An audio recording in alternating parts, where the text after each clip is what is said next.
आप जब तक देख रहे हैं तब तक डूबे रहेंगे। कब तक वाली बात नहीं, जब तक आप यहाँ खड़े हैं तब तक हम भी यहाँ बैठे हैं।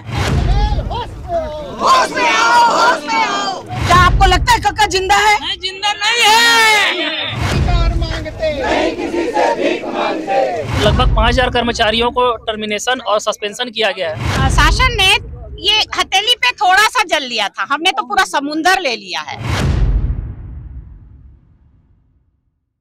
छत्तीसगढ़ के स्वास्थ्य कर्मचारी लगातार राज्य सरकार से नाराज नजर आ रहे हैं और लगातार जो है छत्तीसगढ़ के स्वास्थ्य फेडरेशन संघ द्वारा 25 दिन से जो है प्रदर्शन किया जा रहा है अपनी 5 सूत्री मांगों को लेकर। और इसी कड़ी में आज जो है वो जल सत्याग्रह के द्वारा अपनी मांगों को लेकर प्रदर्शन कर रहे हैं। आप देख सकते हैं कि जो स्वास्थ्य कर्मचारी हैं वो पानी में डूबे हुए अपनी मांगों को लेकर जो है सरकार से मांग कर रहे हैं, इनसे बातचीत करने की कोशिश कर रहे हैं। दीदी, क्या लगता है जल सत्याग्रह से मांगे पूरी हो पाएंगी?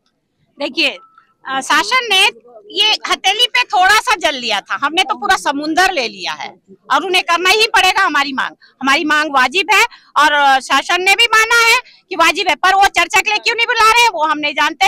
वो उनकी समस्या है, जल्द से जल्द वो समस्या को हल करें और हम अपने पुनः कार्यस्थल पर जाए ताकि ग्रामीण क्षेत्रों में हम अपनी सेवा दे सके। 2 बार तो चर्चा के लिए शायद बुलाया गया था आप लोगों को, कल उन्होंने कहा चर्चा संतोषजनक हुई नहीं तो क्या बात आगे बढ़ेगी? सर, क्या कहा गया स्वास्थ्य मंत्री? उनके द्वारा कहा रहा है कि मेरे हाथ में कुछ नहीं है, तो फिर उन्होंने पद लेकर क्यों बैठा है?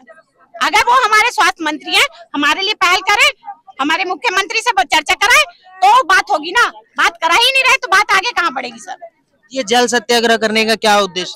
सर देखिए, हमने बहुत सारे ऐसे वो किए कि अभी घेराव किए, सांसद का जेल भरो आंदोलन किया हमने, पर शासन को थोड़ा भी फर्क नहीं पड़ा। इसलिए आज हमने इस सत्याग्रह को अपनाया है और ये शासन को हम मैसेज देना चाहते हैं कि आप जब तक हम हमारी मांगों को पूरा नहीं करेंगे, हम रोज का रोज कुछ ना कुछ नई तरीके अपनाएंगे।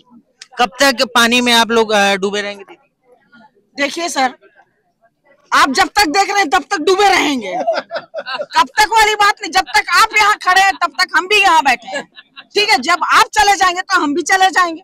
लेकिन एक बात है पक्का, अगर ये सत्याग्रह हम लोगों ने किया है तो यहाँ खेल खिलौने के लिए नहीं किया है, हम लोग अपनी मांगों को पूरा करने के लिए किया है। वेतन विसंगति हमारे सबसे बड़ी है।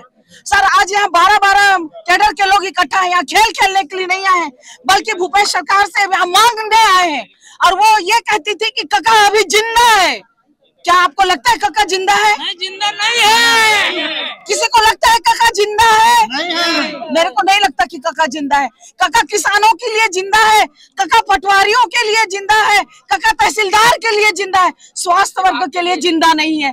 जबकि मेरे स्वास्थ्य वर्कर कोरोना काल में अपनी जान को जोखिम में डाल के, यहाँ तक कि अगर उनका भी कोई परिवार रहा होगा उनका भी ट्रीटमेंट किया है। लेकिन भूपेश सरकार को ये भी नहीं पता कि हमारे कोरोना योद्धा हैं और इन्होंने अपनी कर्म भूमि पर पूरी लगन से अपने घर परिवार को त्याग कर अपनी जान को जोखिम में डालकर हमारे पूरे छत्तीसगढ़ को जीवन दान दिया है, जीवन देकर और नए तरीके से छत्तीसगढ़ का उपकार किया है। लेकिन हमारे भूपेश सरकार सोए हुए हैं। मुझे नहीं लगता, सारे लोग कहते हैं कि संवेदनशील है, मैं नहीं कहती कि संवेदनशील। अगर इनकी संवेदना सही होती तो आज ये हमसे बात करने को तैयार होते। इन्हें अपने चुनाव की पड़ी है, वो राजनांदगांव में चुनाव कर रहे हैं, लेकिन हमारे लिए अब जिंदा नहीं है। ये आज उन्होंने साबित कर दिया है। हम सब जरूर सोच रहे थे कि कक्का जिंदा है। आज अगर कक्का जिंदा होते तो आज हम लोग जल सत्याग्रह नहीं करते होते। और भी तमाम यहाँ देख सकते हैं जो स्वास्थ्य कर्मचारी हैं वो पानी में जल सत्याग्रह कर रहे हैं। किस तरीके से देख रहे हैं भैया, क्या लगता है कि आगे आपकी क्या रणनीति है अगर जल सत्याग्रह के बाद भी मांगे पूरी नहीं होती? तो हम लोग नया तरीके और अपनाएंगे। ये तो शुरुआती वाले तरीके हैं। अभी तक हम लोग को 20 दिन हो गया और इस 20 दिन के भीतर बातचीत भी नहीं किए। हमारे जो बहुत सारे साथी उसको बर्खास्त कर दिया गया और हम चाहते हैं कि जितना जल्दी से जल्दी हो सके हमारी मांगों पे अमल हो और हमारी जो बर्खास्त साथी है उनकी बर्खास्त की वापसी हो। मैं चाहता हूं कि छत्तीसगढ़ सरकार में इस तरह से जो लगभग 5000 कर्मचारियों को टर्मिनेशन और सस्पेंशन किया गया है, उसके विरोध में हमने यह जल सत्याग्रह किया हुआ है। और उनको ये बताना चाहते हैं कि जिस तरह से आप दमनकारी नीति अपनाए हो, जिस तरह से आप नियम विरुद्ध लोग कर्मचारियों को एस्मा के तहत टर्मिनेशन और सस्पेंशन किया गया है, उसके विरोध में हमने यह किया हुआ है। और हम चाहते हैं कि जिस तरह से स्वास्थ्य कार्यकर्ता आज पानी में उतरने को मजबूर हो गए हैं, अब कुछ दिन पहले तो उनके ऊपर पुष्प वर्षा करते थे, तो ये क्या स्थिति आ गई है छत्तीसगढ़ सरकार की, और वो 2-3 महीने बाद आपको खुद पता चल जाएगा। जिस तरह से सरकार हठधर्मिता दिखा रही है, इससे कहीं ना कहीं वर्तमान सरकार को नुकसान बहुत ज्यादा है।